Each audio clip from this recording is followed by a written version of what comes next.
नमस्कार, मी डॉक्टर कैलाश. मानवी जीवनात बुद्धिमत्ता ही अत्यंत महत्त्वपूर्ण आणि मूलभूत बाब आहे. बुद्धिमत्तेमुळेच मानव आणि इतर सजीव यांच्यात लक्षणीय फरक निर्माण होतो. मानवाने आपल्या बुद्धिमत्तेच्या आधारे विविध क्षेत्रांमध्ये उल्लेखनीय प्रगती साधली असून विज्ञान, तंत्रज्ञान, सामाजिक व्यवस्था व प्रशासन या सर्व क्षेत्रांवर वर्चस्व प्रस्थापित केले आहे.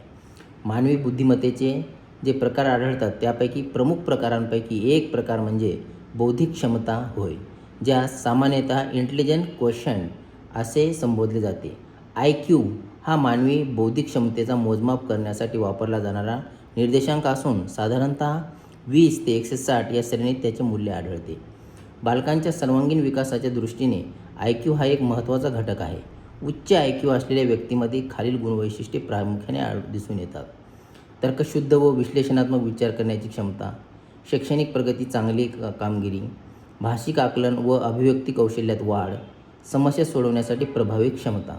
साधारणतः IQचा सरासरी स्तर 100 मानला जातो. एखाद्या व्यक्तीत IQचा जर 106 किंवा त्यापेक्षा अधिक असेल तर तो सरासरीपेक्षा चांगला किंवा उच्च स्तरावरचा मानला जातो. यावरून असे स्पष्ट होते की बुद्धिमत्ता ही व्यक्तीच्या वैयक्तिक तसेच शैक्षणिक प्रगतीसाठी अत्यंत निर्णायक घटक आहे. त्यामुळे बालकांच्या विकास प्रक्रियेत बौद्धिक क्षमतेचा योग्य वापर करणे आणि त्यानुसार शैक्षणिक व पोषणात्मक हस्तक्षेप करणे अत्यंत आवश्यक आहे.